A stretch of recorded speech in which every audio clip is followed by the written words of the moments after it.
Friday, K Squad. Today is a stay home day and I am thrilled. The scenery is really changing around here. The leaves are changing colors.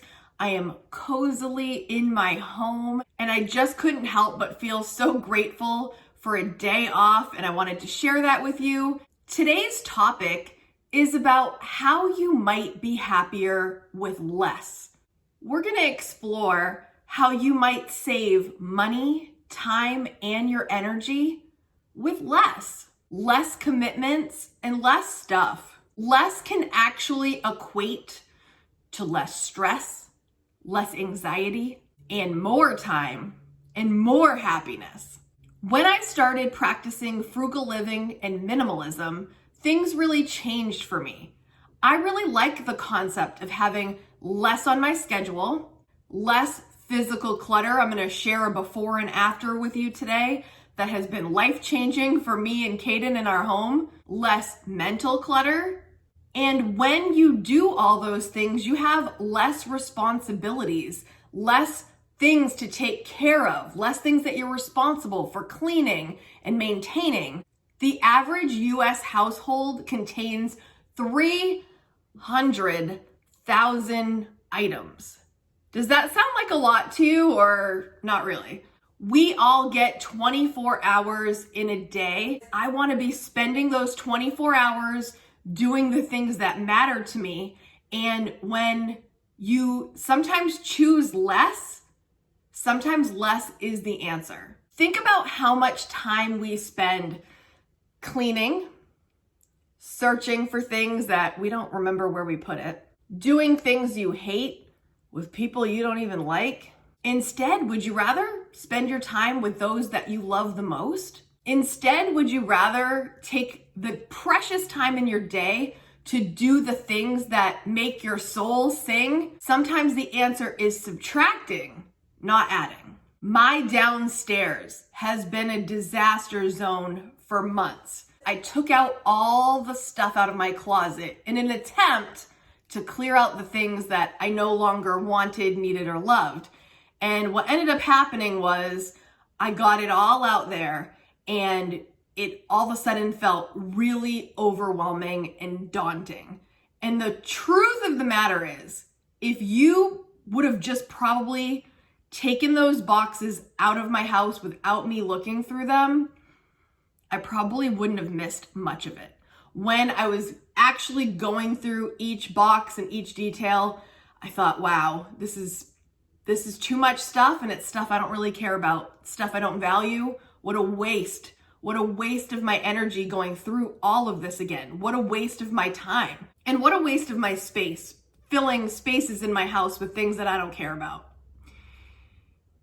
And then when Buns got sick, and the whole time I was so sad, and I couldn't really just get the energy to clean it up. Not to get a damper on this video, but sometimes we go through times in our lives where things are hard, and I had no motivation to clean up that space, but it was really nagging at me. I'll show you a before. This is what it looked like. And it also made me feel so guilty that we had this beautiful room just looking like a junkyard. And I knew all it would take is me just buckling down and taking care of it, but I just couldn't get there. But I finally did. One night I just said, all right, Kate, it's time. And I just attacked, and I went through everything, and I got rid of all the trash first. Then I got rid of all the things that I wanted to donate or give away. And then I just organized the things left that I actually wanted and needed. Once I had tackled the first part, my amazing mother came over and helped me clean my floors.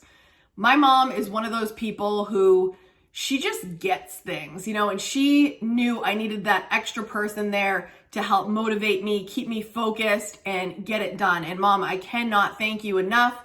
Thank you for that. Now we have this space to spend time in and utilize. And Kaden is down there right now using it as a playroom. It looks exactly like it does in this video, except there's a big cardboard box because he made a fort. But if we hadn't done that, we wouldn't have space for a fort. As you can see, the before was a nasty dungeon. Now the floor is clean, it is dusted, and it feels fantastic to have a brand new, clean space for us to spend time in and use as we see fit. As I was getting rid of all this, I just kept thinking, why do I have to keep learning this lesson over and over again? We've talked about this as a K-Squad. I can't seem to always get this right. I end up accumulating things and then wasting lots of time, my money, because I'm spending the time doing these things and getting things I don't need, and my energy on maintaining all the things. And I think, why can't I just get this right? We're all human. We're gonna have our ups and downs with the influx of items, but I truly feel like I am way happier with less, and I have to keep learning this lesson over and over again. But if I can just share that with you and hopefully inspire you to take a look at, do you have a junk drawer in your house? Do you have a whole room that looked like mine? Is it your bedroom? Do you have a hard time even getting to your bed to have a nice restful sleep because you've just got so much clothes and things in the way? Is there a closet that, like a Monica closet from Friends, where you would never let anybody even open that door because it is a nightmare? Hopefully this video will inspire you to attack those zones so you don't have to think about them anymore. There's a lot of mental clutter that is caused by the physical clutter that is sometimes in my home. It dominates my thoughts. And truly, I want that to be opened up and free to think about the things that I really care about and that are gonna make an impact in this world, not a bunch of stuff. Here are 5 practical ways to revel in having less. Number 1 is use up every drop of everything you have. That is an easy win, to go through all the bottles and containers, the cleaning stuff, the shampoo, the lotions, the toothpastes, the 10 little half tubes that you've got, and use them up. Use up all the things that you have first. That will obviously save you money, not running to the store when you're using up everything you have. And it will make space for new things once you've used up all those containers that are half empty. Number 2, look through every closet and drawer you have in your house. This could take a while. Do it in small doses if you need to. Use or repurpose certain items you find.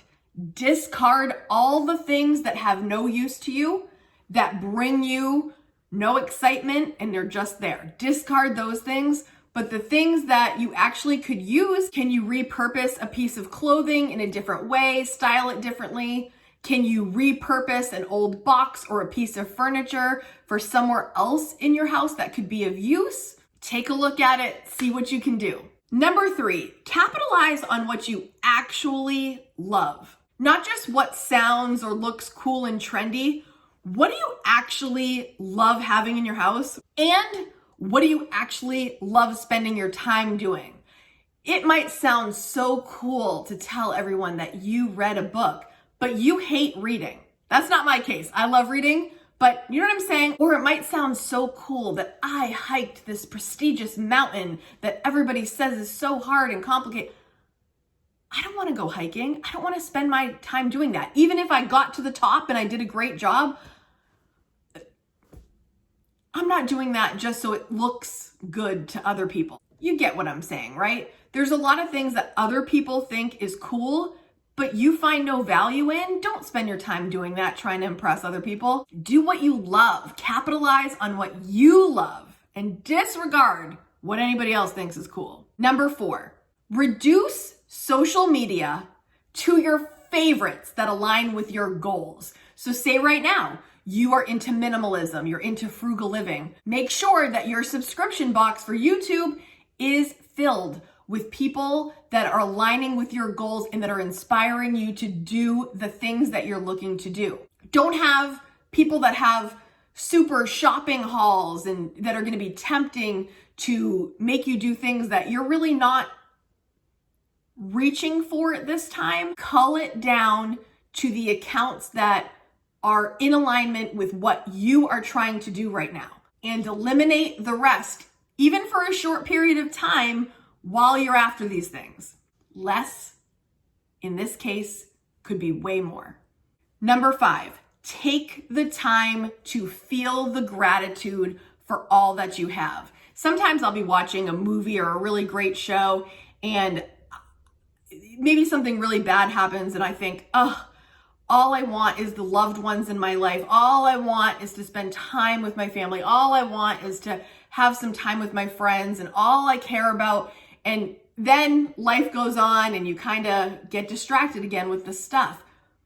Always look at all the things that you have and be very grateful that you have. Maybe it is some things. Like, I am so grateful for the roof over my head. I am so grateful for the food on my table. I am so grateful to be sharing Crocktober with the K Squad. Take the time to feel that gratitude, especially when you feel like you need more. You might realize you have everything, and you actually might need less to appreciate the things that matter to you most. And speaking of warm, delicious meals, and in the interest of keeping things simple and subtracting and using as little as we need, I am sharing with you my favorite 3-ingredient crock-pot meal. It is something I make every single Christmas Eve for my family. It's the easiest thing you've ever done. It's the easiest thing you've ever cooked. It's 3 ingredients. It tastes delicious. I'm also going to share what you can do with this final product to make more meals out of this one pot. This week I'm sharing for Crocktober our barbecue grape jelly meatballs. Let's meet the ingredients. I'm doing 26 ounces of meatballs. This is the Swedish meatballs. My dad swears by Angus beef meatballs, but the store I was just at did not have Angus available, and this was on sale for $6, so I got these. Some of you like to make your own meatballs. Guys, that's too much for me. Right in a bag, frozen, easy breezy, lemon squeezy. Barbecue sauce. This is 18 ounces. You've seen me use this before. I love the Kraft original barbecue sauce. I use it all the time when I'm using barbecue sauce. Of course, you can pick your favorite. There are many brands out there. There's generic brands. You might just grab something on sale. This was just under $2. And last but not least, 18 ounces of grape jelly. And I feel like if you've never made this before, some of you might be skeptical. Like, really? Grape jelly? Oh. So what it is, it's so simple, you guys, because it's like the perfect mix of like sweet and savory. This is a generic brand grape jelly that I got on sale for $1.99. The like Smucker's or the name brand was $3. I decided to just do this. So 2, just under 2, 6. So this is a $10 investment, and it's gonna be worth it. And now it's time for our traditional snap of the crock pot liner. Again, for those of you that are new here, you don't need a crock pot liner. Do you need it? No. But do you want to have the easiest, hassle-free cleanup ever? Yeah? Then get a crock pot liner. It's all the rage. Step 1, pour in your meatballs. Step 2, pour in your barbecue sauce on top of the meatballs. Step 3, scoop your grape jelly out of the container. I like to stir it around just a little bit to even it out so they all get coated nicely. You don't even have to do this because it's going to do its thing, but remember, guys, I'm extra. I'm going to cook on high for 3 to 4 hours. So to recap, the recipe for this meal is 26 ounces of frozen meatballs, 18 ounces of grape jelly, and 18 ounces of barbecue sauce. When these are ready, they're going to be ready to eat in 3 to 4 hours. I have it on high. And you can eat it just as it is. Some people at Christmas Eve, they just get a plate out, put it on their plate, boom, eat it with a fork, and they're in heaven. But I've also prepared just a little list of things you could actually put on the side with these to make it a little bit heartier, a little bit more bulked up. So you could do these meatballs with a side of mashed potatoes, if you're a mashed potato fan like myself. You could do these meatballs with a side of mac and cheese. You could absolutely do these meatballs with a side of chili or beans, something of that nature. And then there's always my go-to with literally almost every meat available, a sprinkle of cheese and a little sour cream. I basically live for cheese and sour cream. Okay, so say you have leftovers of these meatballs, or you don't want to just use them one way. Here are 4 more ideas of what to do with these meatballs to repurpose, to make them into some other outstanding meals as the main star. You could make them as a pizza topping. Ooh, that sounds really good. Number 2, you can make meatball subs, the classic meatball sub. Next is top off a bowl of pasta. Oh yeah, bowl of pasta with these meatballs on top. And lastly, this could be a nachos topping. If you like cheese and a little meat, instead of doing like a chicken nacho, you could do a cut up meatball nacho with the cheese melted and whatever else you put on it. Oh gosh, I'm hungry. I hope these ideas are super helpful for you. Let me know in the comments. Is there another way you can think to repurpose this meatball for a snack or another meal? Let us know in the comments.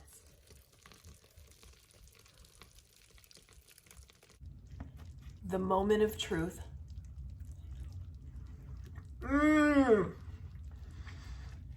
Telling you guys, so delicious, so easy, so versatile. Think of all the things we talked about that you could do with these meatballs, besides just having them just as they are in their perfect state as it is. Look who it is. Hi, K-Squad. Thank you for joining me today. If you'd like more videos like this, I will leave a couple more suggestions here on the end screen. If you haven't hit subscribe yet, don't forget to hit subscribe so you never miss a video. Thanks everyone. See you next week. Hannum says bye.